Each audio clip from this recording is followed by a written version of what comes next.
how we can also become a better spiritual friend to others. And Yogananda ji had many spiritual friends. Before he met his own guru, we read of how he would visit many saints, and as he described it, how he learned from them. His being an avatar, Swamiji has suggested that perhaps it was Master who was giving to the other saints, or perhaps a mutual recognition of their spiritual greatness.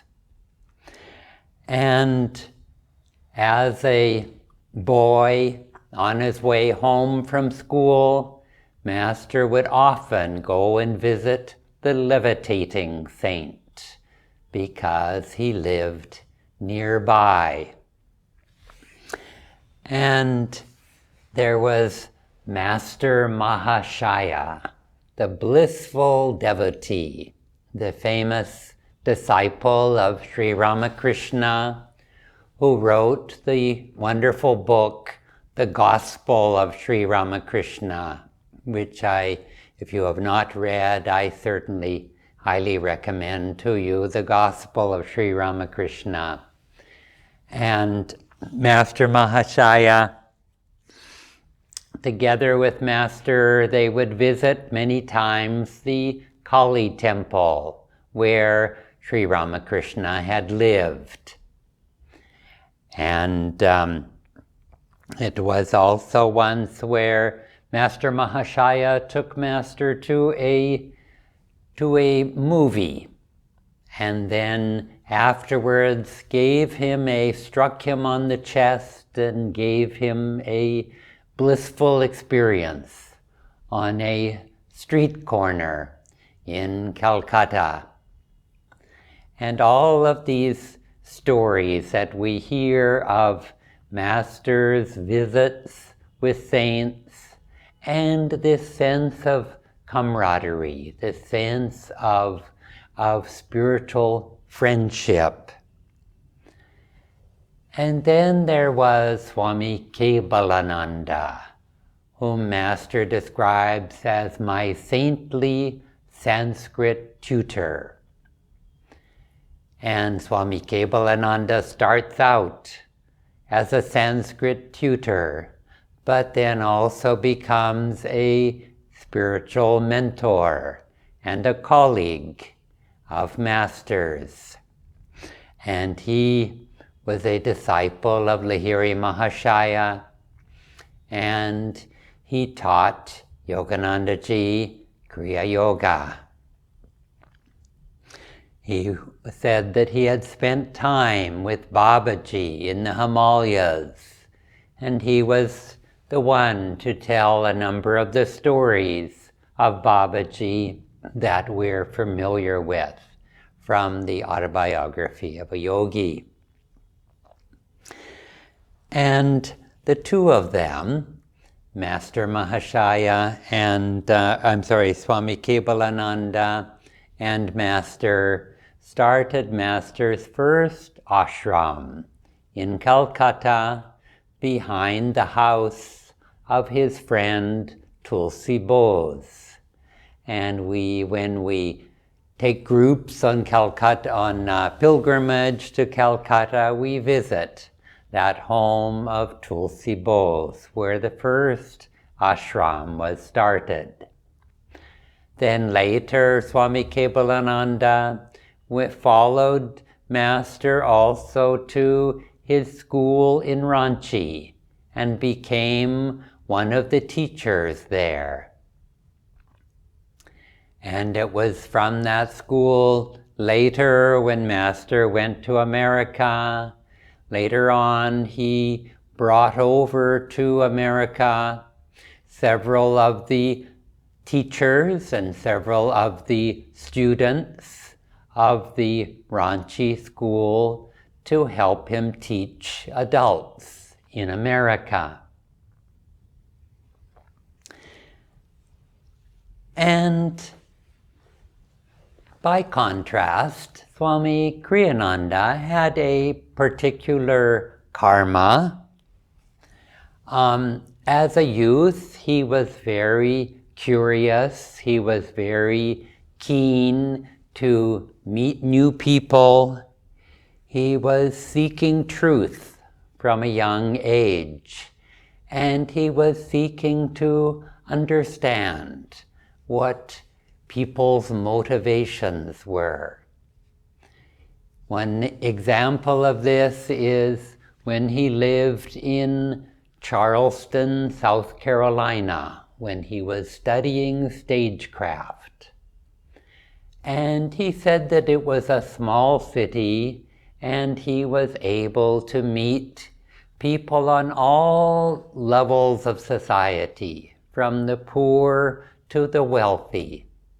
And he explored meeting new people in this way, understanding them from inside.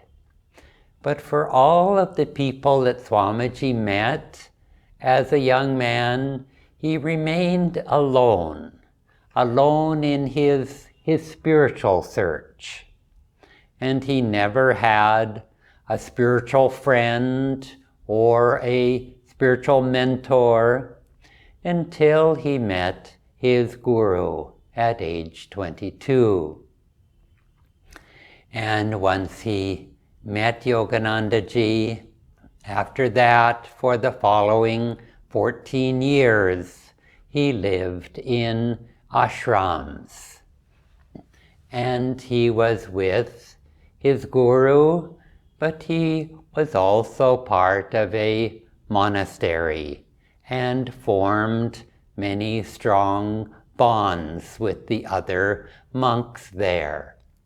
And some of those monks had come to the monastery a few years before Swamiji, and others came later, after Master made Swamiji in charge of all of the monks. And then it was among those friends of his, we read in the New Path of Bernard and Norman, who influenced him a lot, who were the first monks that he met. And they later on went on to become spiritual teachers on their own. Whereas some of the other monks that he was friends with remained as swamis in the same organization for the rest of their lives. And in the years after Master's passing, Swamiji became closer to Rajarsi Janakananda, Master's spiritual successor, and also Dr. Lewis, who was Master's first disciple in America. And the two of them began living full-time in Master's ashrams along with Swamiji. And then suddenly, in 1962, Swamiji was 36 years old when he was asked to leave the organization, and what it meant was that suddenly he didn't have contact, he didn't have any relationship anymore with his spiritual peers, with these other monks and anybody really who was a disciple of Yogananda, who had known Yogananda ji. And so this separation continued for the rest of his life. And he was once more alone without this contact. And as I say, a particular karma of Swamiji's. And from then on, he had many spiritual friends, but those spiritual friends were also his students. And generally, we were not of Swamiji's generation physically. In fact, almost all of us were 20 years or more younger than Swamiji. And Swamiji knew almost no one of his own age that he had spiritual interests to share. And despite all of these differences, he became the dearest friend of many hundreds of people.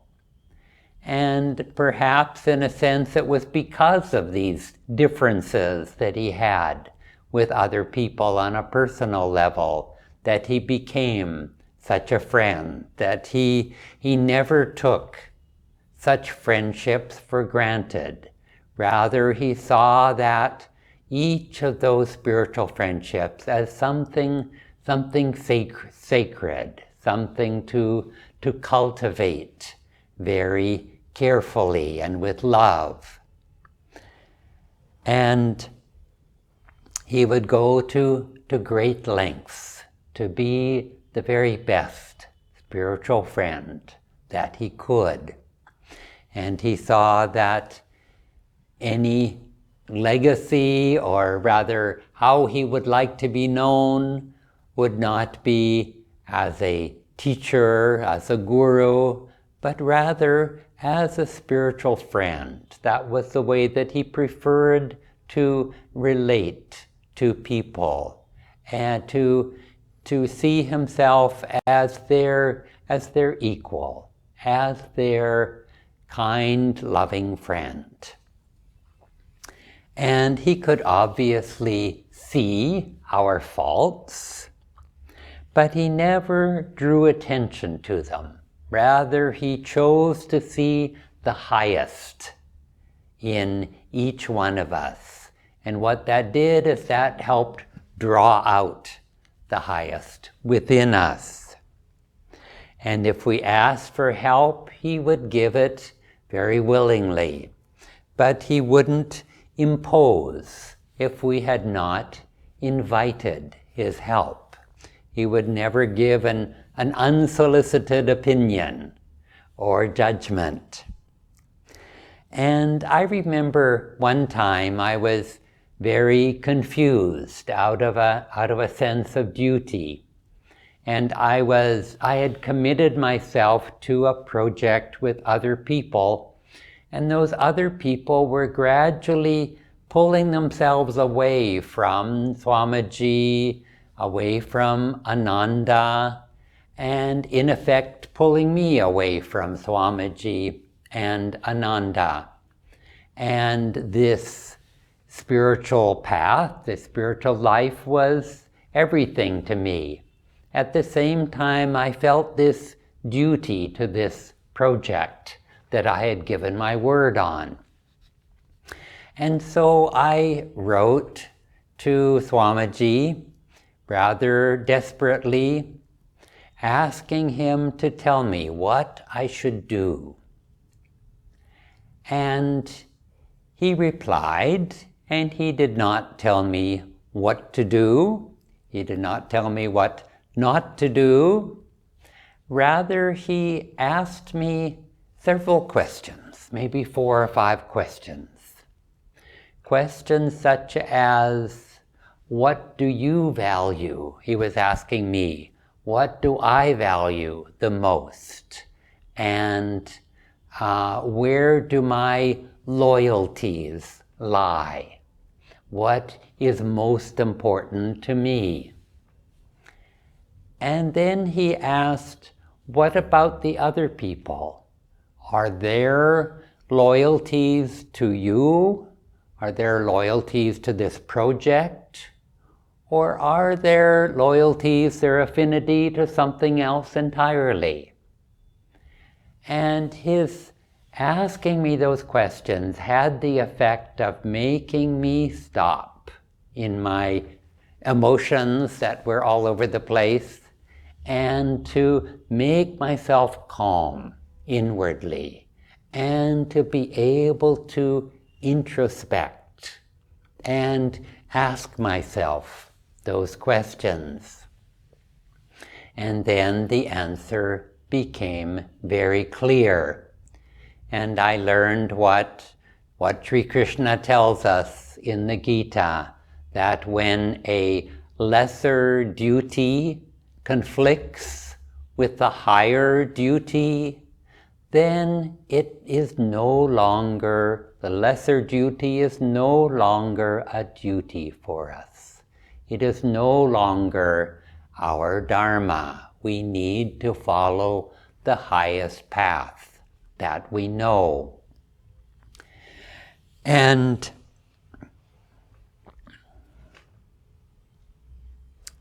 so I had to follow my heart, knowing that it would mean abandoning this lesser duty. And let me share also another story on this line. Of how Swamiji saw the highest in us, and he worked in that way. He worked in such a positive way.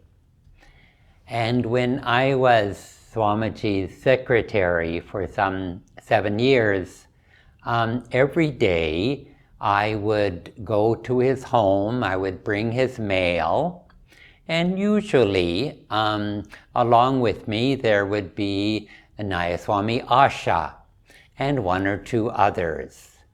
And we would usually, with Swamiji, we would sit, we would have tea, we would relate to him the news of the day, because he had been home, usually working on a writing project, and we were sort of bringing in news of the larger world. Sometimes that larger world was just the world of the ashram, of Ananda village. And then also I would give him his mail and he would go over that. And Asha, at that time, she found that she was introspecting and found that she had a way of speaking, too quickly, without really thinking what she was saying first. And she came across a solution for herself, and that is, if she found herself suddenly sort of blurting out, things that really she didn't really mean to say, she would, even in the middle of a sentence, if she realized this, that she was just sort of talking nonsense, she would put her hand to her mouth and she would say, "Oh, never mind." And she would just drop the topic, which to her was a solution to this habit that she had, that she wanted to overcome. And to other people, it was sometimes a little bit irritating because you never quite knew what she was going to say. And one day, when we were at Swamiji's house, he suddenly turned to Asha and he became very serious. And he said, when I was meditating this afternoon, Babaji came to me and he had a message for you. He told me to tell you. Then he paused and he said, "Oh, never mind." And Asha laughed hysterically and Swamiji laughed. And what Asha realized is how her actions were rather irritating to other people, and she never continued with that habit. And she also reflected that if he had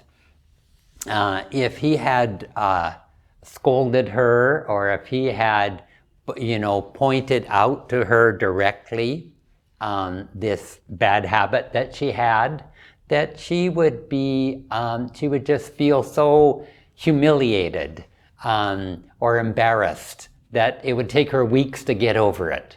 Instead, by Swamiji using a little bit of humor, that she saw the point immediately, and it was no big thing for her to overcome it. And so Swamiji also would see our highest, but in respecting that, the highest within us, he would often not approach a topic directly, but through humor, or in a way that would not cause any discomfort to the person that he was speaking with. And so I wanted to share those stories, and next week maybe we'll continue a little bit also on this wonderful topic of spiritual friends, and also my relationship with Swamiji and others. And I look forward at that time to sharing again. Thank you all for joining me this evening.